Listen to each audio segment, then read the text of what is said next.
Դուք հարցերցաք։ Հա, ինչ ամսի քանիսից ջոկատը մենք ուրեմն 4-օրյա պատերազմի ընթացքում կազմավորվել է մեր հայդուկ ջոկատը, միանգամից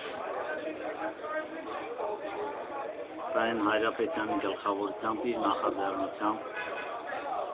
հավաքվել ենք ու ուզեցել ենք ինձ անմիջապես նույն օրը մեկնել։ Ուղղակի հայ կամավորների մասնակցությունը ջոկատ մեկնելու ցանկությունը այնքան շատ էր, որ նվարանշենի զորամասից մի քիչ 1-2 օր դուրս ստացանք մենք հանդերձանքն ու մեր զենքերը։ Համար ջոկատ մեկնեցինք ամսի 5-ին, 4-ի գիշերը 5-ին։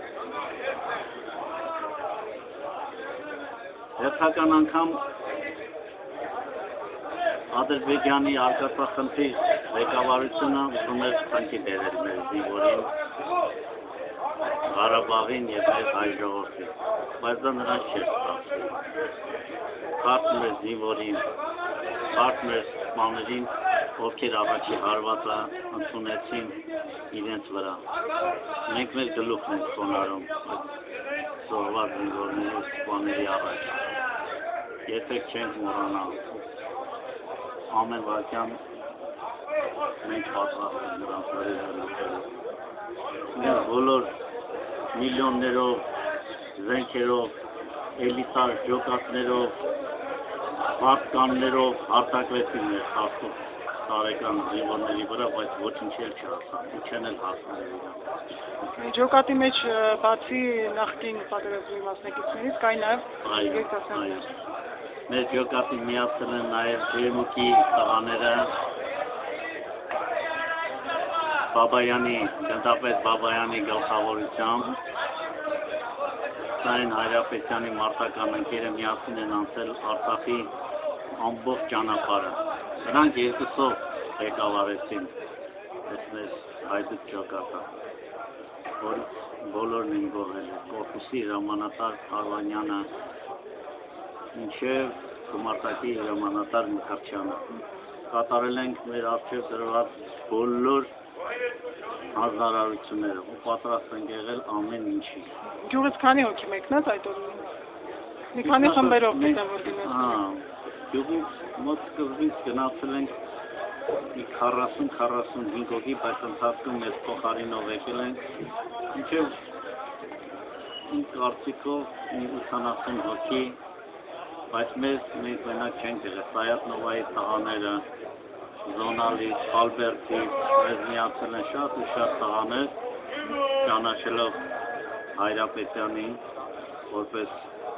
հմուտ հրամանատար, միացել են մեզ միասին ջոկատ։ Ինչու որոշվեց ջոկատի անունը դնել հայդուկ, ասեցին ինչ-որ պատմություն կա, նախկինում էլ այդպիսի մի անուն է ունեցել։ Ունեցել են, բայց մի քիչ հայդուկ անունը շատ լավ է հնչում մի տեղ։ Իրանք ղեկավարները որոշեցին, Սայեն Հայրապետյան ու Բաբայան համոտ, Ջերմուկի համոտ։ Մենք վիրավորված ոնց չեմ տեսնում այստեղ, վիրավորներ չունենք։ Եղել են մեզ տղաներ, ճիշտն ասած, բոլորը այդքան առողջ չեն եղել, մեզ տղեր չեն եղել, տարիքով։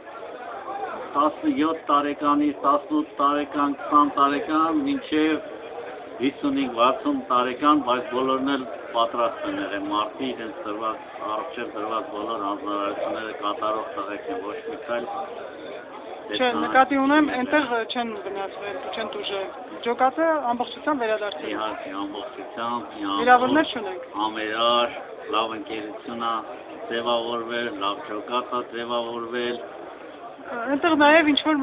մարտական զորավարժություններ իրականացվեցին, դրա մասին եք պատմեք։ Ու շատ բարձր մակարդակով զորավարժություն ենք անցկացրել զինվորների հետ, ոչ մի քայլ հետ չենք մնացել զինվորներից, դեռ մի բան էլ առավել կատարել ենք մեր խնդիրը, որի համար պարգևատրվել ենք գովասանագրերով, շնորհակալագրերով, գնդապետ Խազանյանի կորպուսի հրամանատարի կողմից։ Դարձյալ մարմարաշենից է ինքը։ Ոչ, գնդապետ Խարվանյանը կորպուսի հրամանատարն է։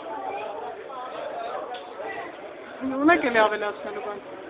Ավելացնելու ոչինչ չունեմ, նորից գլուխ ենք խոնարհում բոլոր այն մարերի առջև, ովքեր տնեցին, մեծացրեցին զինվորներին, ափսոս որ 4-օրյա պատերազմի ընթացքում ահագին զոհեր ունեցան։ Զինվորներ և սպաներ, շատ ափսոս։